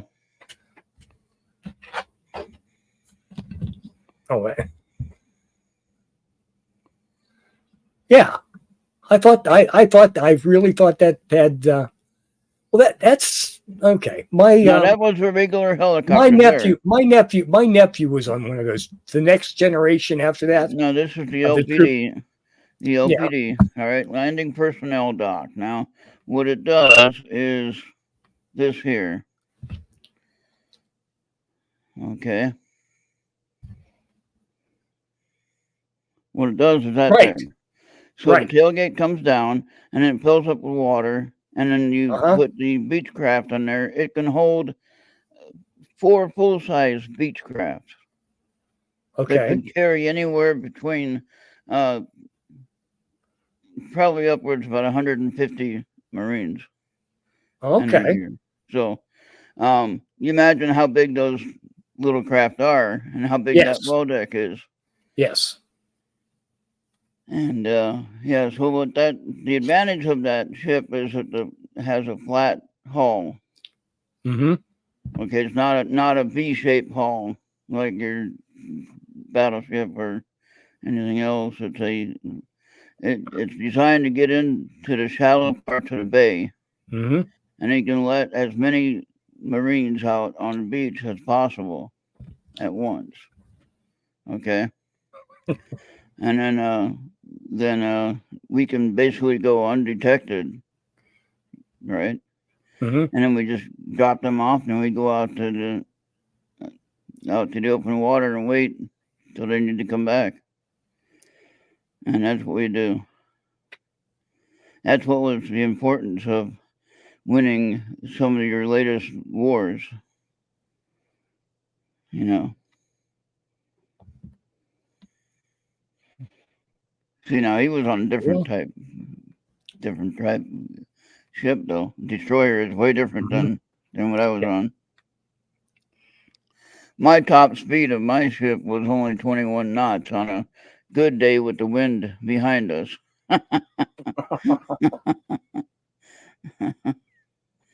And other than that, we didn't go very fast at all. So, but we got there. So we had a slogan, Denver, mile high, mile ahead. Right? That's actually the slogan, by the way. So the cat's still thinking, are we going to have a discussion or what? This one here. Is it my cue? Well, I keep thinking, Andy wants to know, was your ship talk powered? I'm not sure what he means by that, but this one here, you keep talking about my kitty cat. This one's always been, that's been the mainstay because he's 13 now. So I'm surprised he's close to me right now because I've had to, 3 times a day he has to have eye drops, 2 times a day he has to have antibiotics, and 1 time a day he has to have pain meds for this week. So I'm really wondering how screwed up in the head he is that he even wants to be close to me because of all the medicine I've had to. Now we did have what you wanted. What we used was called sound-powered phones. Okay, they were headphones, but they didn't use power. Okay, so they use sound power, but not any electricity. No electricity coming through it. So what you do is you could you could talk in them, but you wouldn't really not amplified like your headphones. Okay. Oh, okay. I don't know how to explain it. You'd have to use them and understand them in order to know what I'm talking about. But yeah. If the power went out on the ship, you still communicate on these headphones. So didn't take any external power to run them. I don't know how it worked. Still don't know. You didn't have those little tubes in the wall? We did have those. Oh, yeah, they had them. Yeah, we use those too. Engine, left engine, full rudder. Well, no, we did. I was on a. Well, they had those long after they had actual intercoms because they didn't break down. In an if you need emergency communication with another part of the ship, that was the way to go. Yep. You know, Yep. if that didn't work, they weren't there. Right. Yeah. Yeah. I during most of the time I was on what you call a Lee helm, or what they call the engine order telegraph. Mm-hmm. And that would tell the engine room how to set the engines. And you have a big steel machine, you got 2 big handles on it, and you got to push on the lever and then push the lever whichever direction you want to go. And of course, you didn't move that lever unless you were ordered to. So, yeah, it was a lot of fun. That was good times in a storm, though. You can hang on to that thing and it ain't gonna move. As long as you hang down, you're all right. So there you go. They enjoy your shirt, Charles. Just saying. Hey, it's a new shirt. It's had a doctor's appointment today. Lumberjack Chuck. Yep. And then Ron, you're talking about magnetic powered headsets. Oh yeah, maybe that's it. We called them sound powered phones, so I don't know. Interesting. Yeah. But again, when I was in the service, 20 years old when I went to Australia. So who knows what they actually called them? What I thought they were called. That's all that matters, right? Or the brain damage that they call. And there you go. Yeah. Something. Shaking up the little magnets in there. That's right. But they work all over the place, I tell you. Even down in after steering, when you're down below the water line and farthest from the bridge, you can still hear somebody talking. Yeah. Okay. Well, guys, we're coming up on 2 hours. Oh my gosh, we did it, Charles. Always Ron. Ron, thanks for stopping in. Yeah. It hadn't been a while since you stopped in with us and kind of touch base and see what's going on with everybody. Yeah. And I'll be going to Pine Bush again in June. Oh, shocker. Well, boy, I haven't made any plans. I haven't made any plans yet. I'm thinking about it. It's only going to be my 8th time. Really? I'll be damned. I figured I got a few more times before I can't travel. Have you got the route figured out yet? Probably not. No. You'll see me. I'll be up northern New York again, looking around, trying to figure out where the hell build a house is. Okay. And then be 4 hours. Ooh, look here. Here's a prostitute podcast. No. He actually met tonight. But actually, I need to say, Bobby should join us and tell us, it's like blank a doodle do and blank Willow. I need those answers. But anyway. Oh my God. No, this is a show with normally with Maggie Hart and Peter Kling.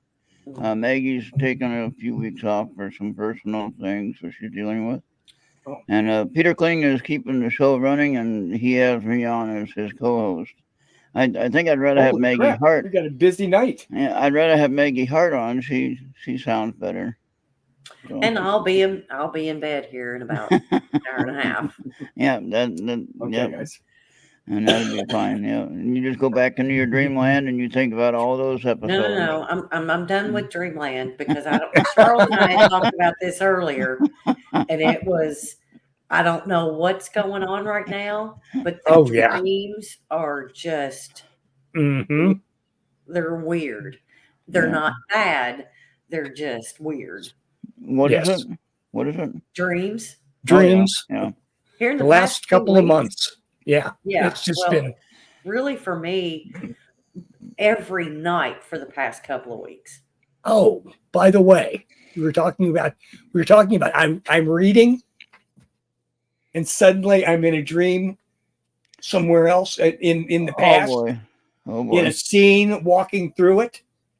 I did it again last night. Oh boy. So you were And then I was dreaming, and I just went into the dream, and it ran for 5 minutes maybe. And then I came back and I went right back to reading what I was reading. And I said, oh shit, that again. It interrupted my flow and I don't know what that is, but it is definitely unusual. I've never done that before. Oh, that's weird. Document it though. Document it what you're doing here about talking about it. But... Yes, you're right. Thank you. I should do that. I should do that. I'm the worst one for not doing it, and I tell everyone to. Luffy says we're blaming it on social programming for the weird dreams. Oh. I'm wondering if it has something to do with the sunspots.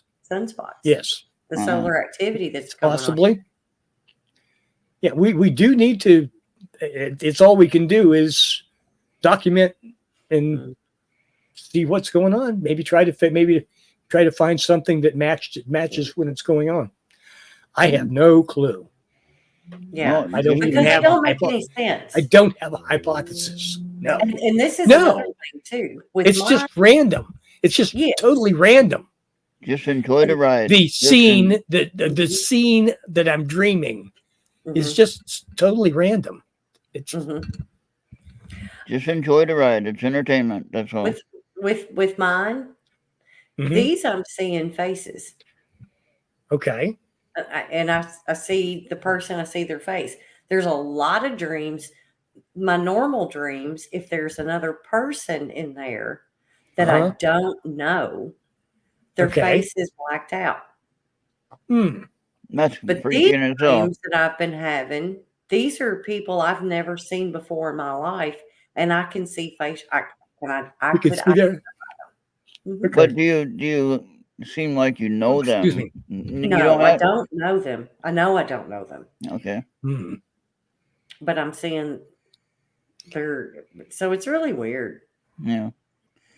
Because I've had people in my dreams that I know that I've never seen before, but I know who they are, which is kind of weird. Well, no, I've never had that. These are not the people. Nerd, as Andy says. But anyway. Andy always has that weird dream. See, now he should be on here and talk about his dream for a second. Now Andy, if we had Andy on, he would just talk about porn and these nuts.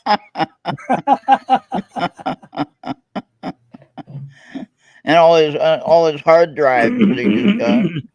Yeah. And software. How many terabytes? Yeah. His hardware and his software. You know? Yeah. That hard drive and that software and those bytes. Oh boy. No, he talked about a dream that he was in though. He was dreaming about his dreaming. That was weird. Ever have a dream where you spend multiple days? Yes. I think so. I've had dreams. What do you mean by multiple days? Like you dream multiple days of the same dream? Or you're in a dream for 3 days at a time. Right. Like you spend a whole week in one dream. I don't know if I want to do that. Oh Lord, here we go again. Andy. How much are they going for, Andy? How much? Well, the bad ones are $1,000, but the good ones are $5,000. Oh, okay. The good ones. But we have to pay before. You are in a place for days. Okay, yeah. So you have one dream and that you're there. I'd have to think about that. So, Andy, what's the email address we got to send that cash to?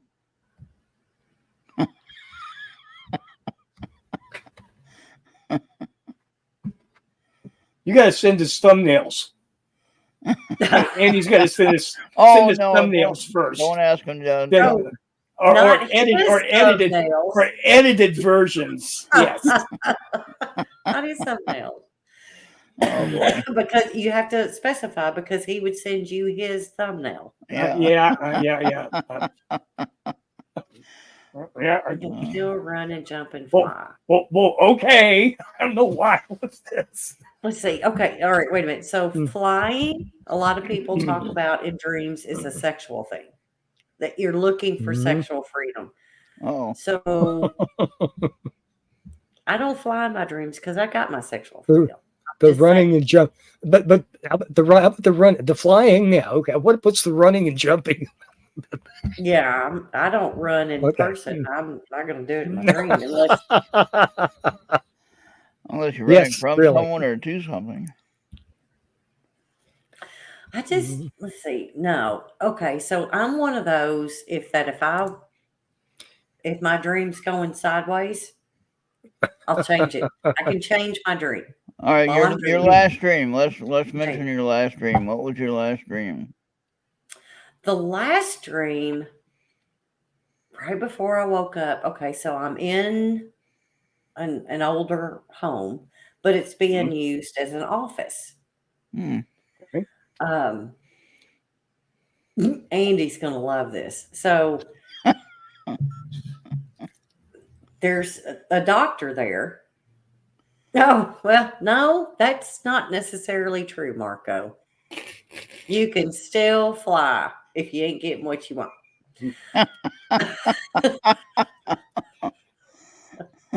Well, go with your story. Yes, Marco, I can do that too. I can wake up in the middle of the night, whatever, go back and pick back up where.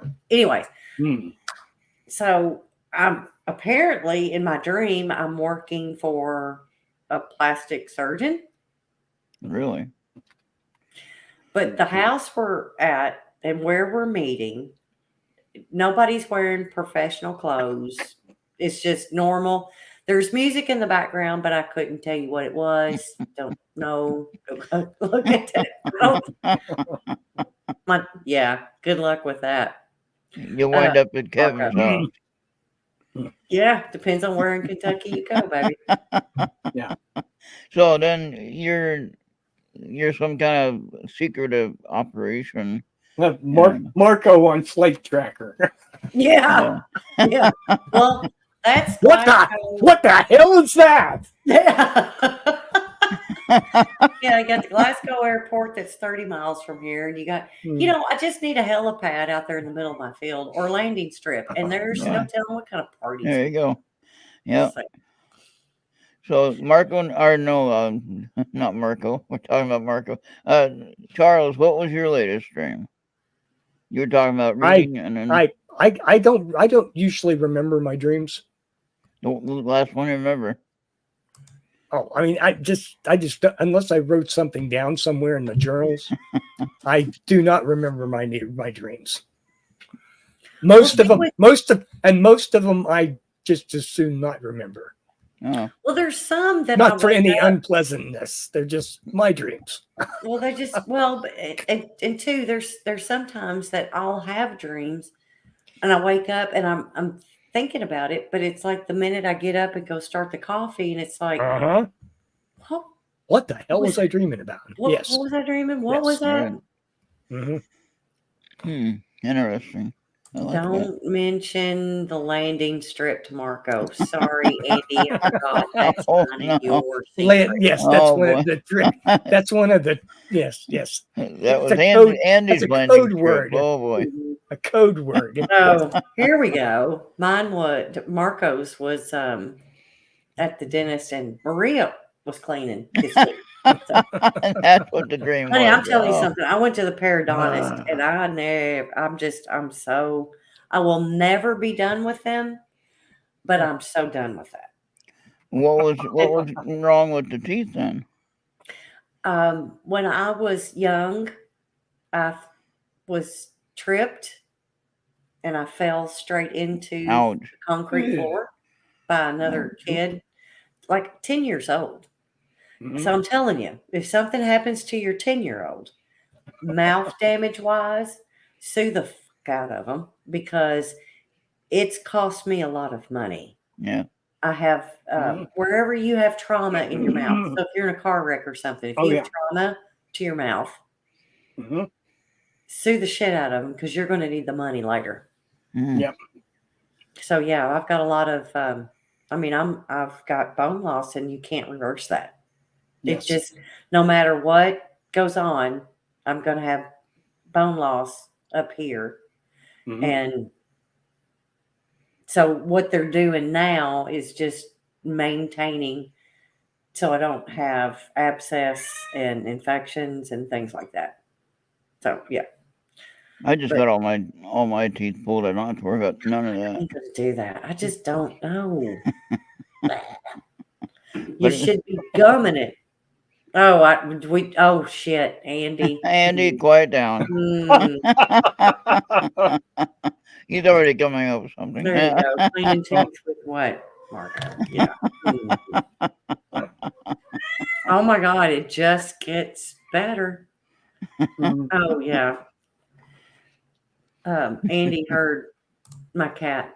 That's my deaf Mhm. kitty. So she doesn't realize she's loud. Mhm. But that's not loud compared to how loud she can be. Yeah. Which Charles has heard when I've been on the phone Yes. with him.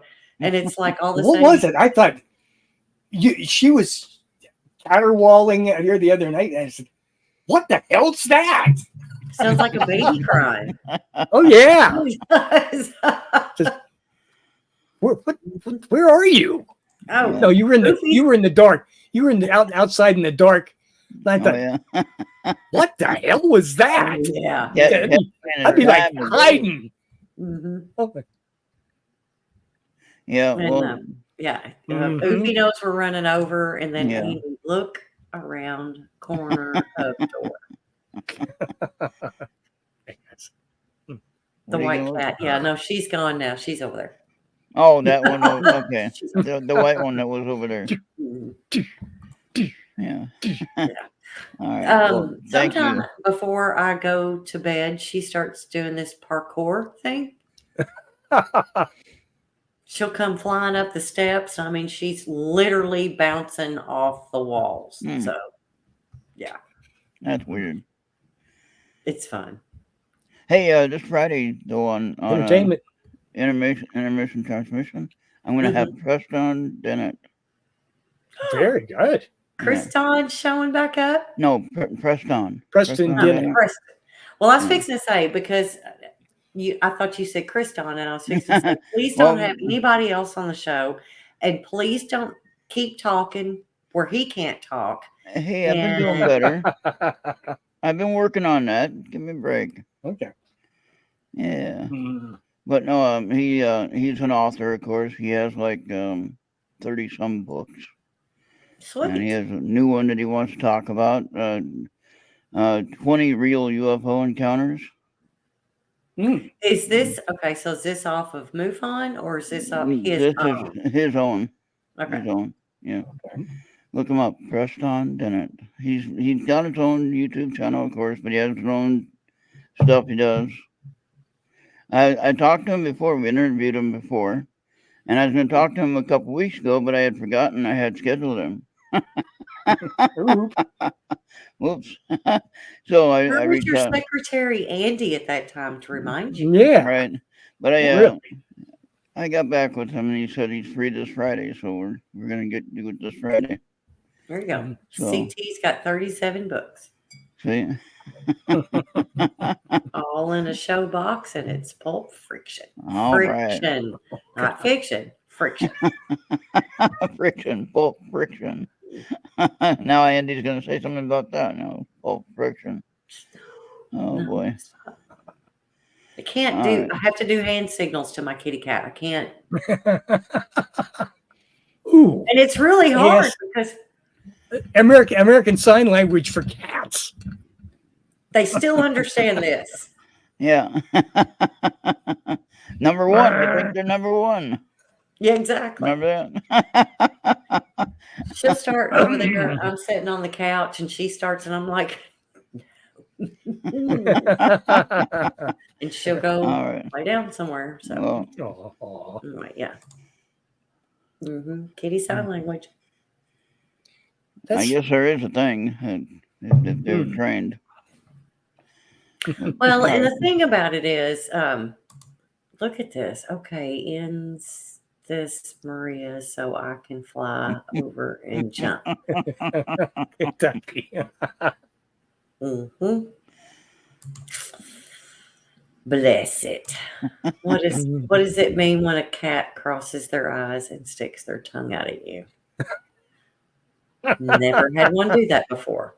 So if you have, you need to video that. Yeah. Good point. Put it on your own CT's OnlyFans page. Yeah, there you go. Yes. Is it something with Japanese cats? Yeah, when you going to get that? It doesn't have anything to do with the radiation, right? Exactly. When is that page going to come up there, Maria? You were talking about that with Kevin, your OnlyFans page. Oofy's OnlyFans page for CT. Yeah. Then you can pay to see the CT's tentacles. Ah. Do not give CT any money. Hey, you know what? There's a lot of people that will pay money to see pictures of toast. I'm just saying. Whether it's French toast, right? Cinnamon toast, burnt toast, toast dipped in honey, whatever. Yeah. Now that's last question. Last question. Peanut butter toast. What kind of toast do you like? Do you like light, medium, or dark? And what do you like on it? What did you say? What kind of toast do you like? Light, medium, or dark?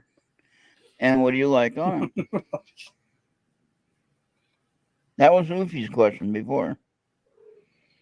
She asked that in another chat. She asked. Oh, okay. I was going to say I totally missed that before. So I just kind of going off what she asked before.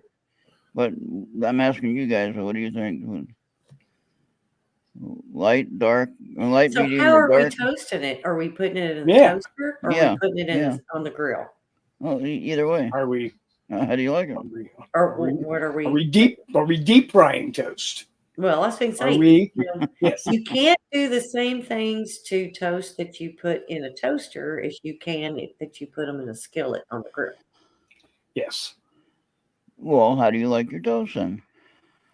Depends. Oofy's putting in the order. Oofy's putting in the order for you. It kind of depends. Oh, God. Ron did. Or Andy did. Sorry. Long and dark.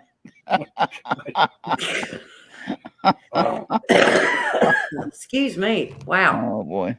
Okay. Buttered toast. Yeah.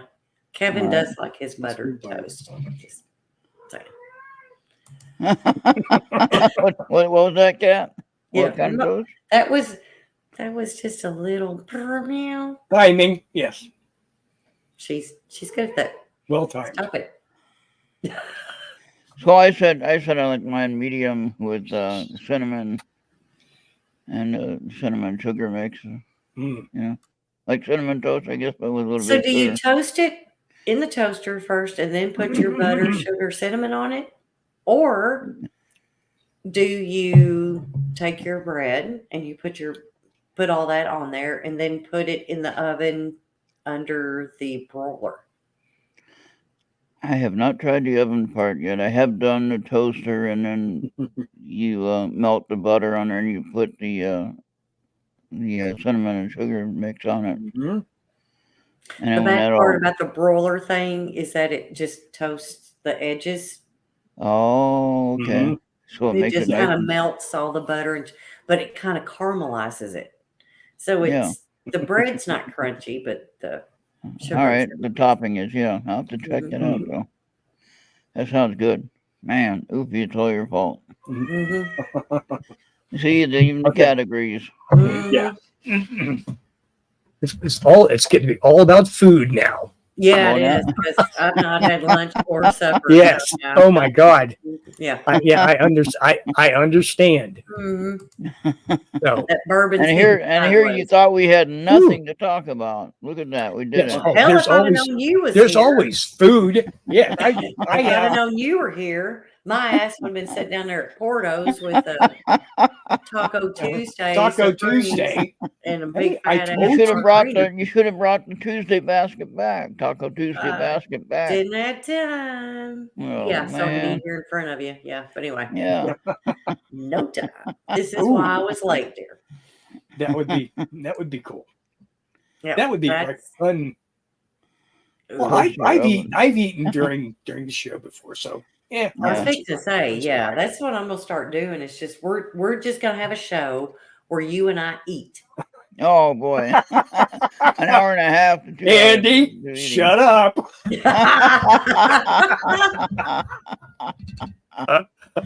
Oh boy. That was All right. so Now we're over. funny. Now we're really over time, Charlie. Oh yeah, way past Oh time. boy. So anyway, Okay, guys. thanks Ron for jumping in. All right. Yep. tonight. Thank you. Thanks, Ron, for stopping in. All right. And been nice having you. Yep. And thank you. Thank you, Maria, for your sacrifice of your dinner Don't to forget. come in and All right. and do the due diligence and show up for the show. Yeah. And thanks to me for wearing a clean shirt today. That's right. Oh yeah, brand new shirt. Good night, AJ. Yes, brand new shirt. So good night, guys. Love you. Thanks for stopping in, and we will see you next week. Thank you. Good night.